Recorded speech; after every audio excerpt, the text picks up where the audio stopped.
Pas de festival d'Avignon cet été, un coup terrible pour la ville à tout point de vue. Pendant ce temps, une filiale du groupe marseillais CMA-CGM transporte des millions de masques entre la Chine et la France. Quant aux étudiants aixois, certains sont confinés dans leur chambre universitaire, un quotidien difficile.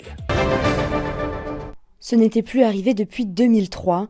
Le festival d'Avignon n'aura pas lieu cette année. Un coup dur pour les Avignonnais, pour le monde du théâtre, mais aussi une catastrophe annoncée pour l'économie de la ville et ses commerçants. C'est une annonce, même si on s'y attendait un peu, le fait de l'entendre officiellement, ça met un coup au ventre. Oui, puis c'est une grosse perte. C'est entre 25 et 40% du chiffre d'affaires annuel en fonction de l'activité du secteur où l'on est.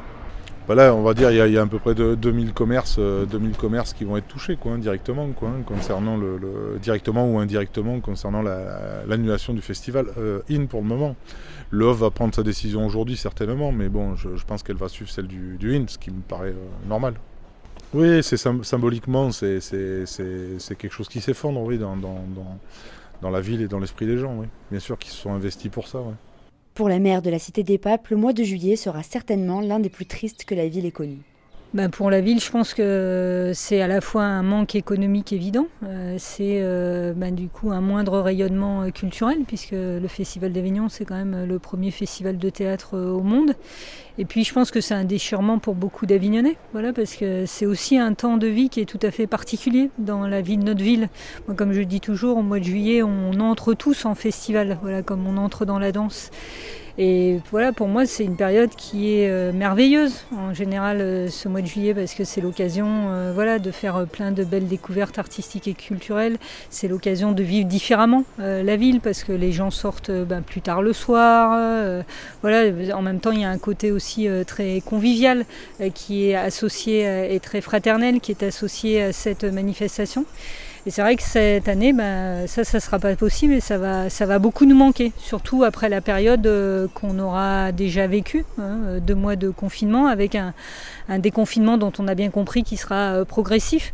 Donc je pense qu'on aurait eu besoin de retrouver les jours heureux qu'évoquait le président de la République hier dans son intervention. En ce qui concerne le OFF, pour le moment, pas d'annulation. La CMA-CGM transporte des masques de la Chine vers la France. Le groupe marseillais, qui est un des leaders mondiaux du transport maritime et de la logistique, participe à un pont aérien entre sa base de Shanghai et la France. Un vol full charter de 600 mètres cubes a atterri dimanche à Charles de Gaulle. C'est une opération en effet que le groupe CMA-CGM et sa filiale CEVA Logistics a monté avec le gouvernement et en collaboration avec Air France.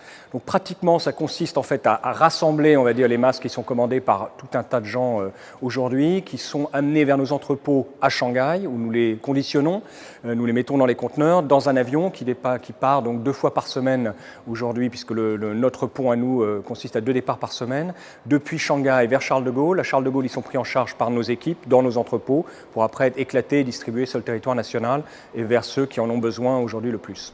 En gros, sur un avion cargo qui fait à peu près 600 mètres cubes, on arrive à transporter l'équivalent de 16 millions de masques. Et donc on a 2 départs par semaine qui vont se mettre en place avec l'équivalent de 16 millions de masques à chaque fois.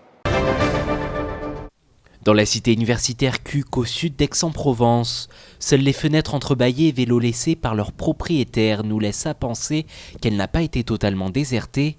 Car si l'arrivée du confinement a poussé les quelques 1300 étudiants résidents à faire leurs valises, une minorité souvent venue faire ses études de l'étranger n'a pas pu rentrer chez elle. C'est le cas de cet étudiant en droit chargé de TD qui n'a pas souhaité repartir au Sénégal.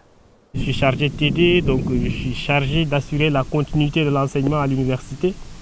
Et c'est très compliqué pour moi d'assurer tout ça au Sénégal, donc il vaut mieux que je reste ici. Je ne voulais pas rentrer et exposer ma famille aussi au Sénégal.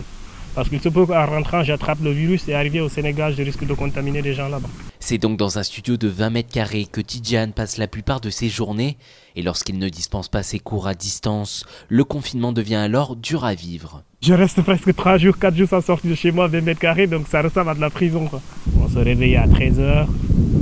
On se rendort à 6h, 5h du matin, je suis là devant mon portable, je cause avec la famille au Sénégal, rien d'autre. Malgré tout, l'étudiant s'autorise de temps à autre quelques sorties en pied d'immeuble. Mais on a de la chance aussi parce que, comme vous le voyez, la cité internationale et la cité universitaire est relativement vaste. Donc on peut sortir sans pour autant aller dehors dans les rues, mais on peut se promener à l'intérieur de la cité, sans pour autant entrer en contact direct avec d'autres étudiants. Et lorsque la question du ravitaillement alimentaire se pose, le montant des courses s'avère plus important que prévu. Depuis le confinement, je pars au casino qui est juste à côté. Et le casino n'arrange pas trop les étudiants parce que les prix sont très chers. Et là, je fais des courses une fois par semaine, disons 50 €, quoi. 50 € par semaine, alors qu'avant, je faisais des courses à 20-25 € par semaine. Même si Tijad n'a pas accepté l'aide alimentaire du Crous proposée aux étudiants les plus démunis, la ville d'Aix-en-Provence a livré vendredi dernier plusieurs colis de denrées alimentaires dans les cités universitaires aixoises, de quoi améliorer un peu le quotidien de ces étudiants isolés.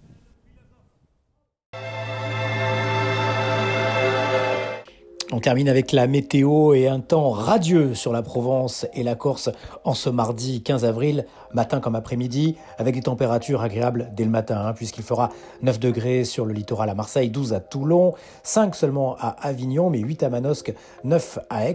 Et l'après-midi, les températures très agréables. Un petit peu plus frais en Corse avec 18 et 20 degrés, mais 22 à Marseille, 22 à Aix, jusqu'à 23 à Digne et même 24 à Avignon. Ce sera la température maximale.